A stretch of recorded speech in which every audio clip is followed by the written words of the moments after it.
Lakers versus Golden State Warriors preseason preview. Steve Kerr may inamin patungkol sa Los Angeles Lakers. Magsisimula na ang NBA at bukas ay maghaharap na ang Lakers at Golden State Warriors sa kanilang preseason opener game sa ganap na alas 8:30 ng umaga sa tahanan mismo ng Golden State Warriors.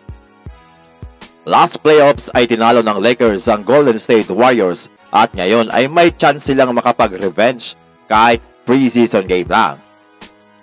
I-expect na natin mga amigo na hindi naman ganong katindi ang magiging depensa sa larong ito dahil parang exhibition game lang naman ito mga amigo. Ayon sa report, hindi maglalaro si LeBron James at Austin Reeves para dito sa Los Angeles Lakers dahil gustong panatilihin ng Lakers na fresh etong si LeBron sa regular season. At si Austin Reeves naman ay nagpapahinga dahil kagagaling niya pa lamang sa FIBA World Cup. Si Draymond Green naman ay hindi makakapaglaro dahil sa injury mga amigo.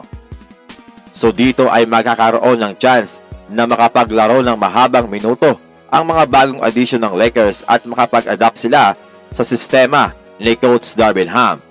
During training camp ay hindi pa sinasabi ni Coach Darvin Ham ang kukuha ng pang-5 spot sa kanyang starting lineup. Pero ayon dito kay Darvin Ham, mayroon na siyang napipili.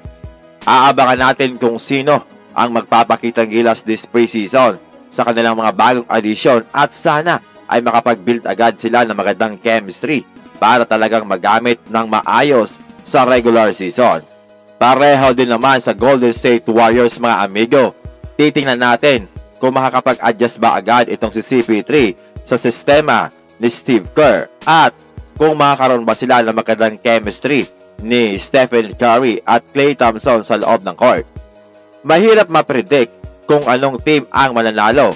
Kanina ay inamin ni Steve Kerr mga amigo na in-expose sila ng Los Angeles Lakers last playoffs kung saan wala daw silang naging pangontra sa napakatinding depensa ng Lakers. Kaya naman this game, makikita natin kung anong adjustment ang gagawin ni Coach Steve Kerr para kontrahin ang malupit na depensa ng Los Angeles Lakers. Maging si Klay Thompson mga amigo ay sinabing napakatindi talaga ng depensa ni Anthony Davis sa loob ng pinta kung saan naaapektuhan daw nito ang kanilang mga tira. Kaya kung matatandaan natin mga amigo, si Klay Thompson ay talagang nag-struggle sa laban nila kontra Los Angeles Lakers. So ang tanong dyan mga amigo, mapanatili kaya ng Lakers ang kanilang kalamangan at makahanap na kaya ng pangontra si Coach Steve Kerr?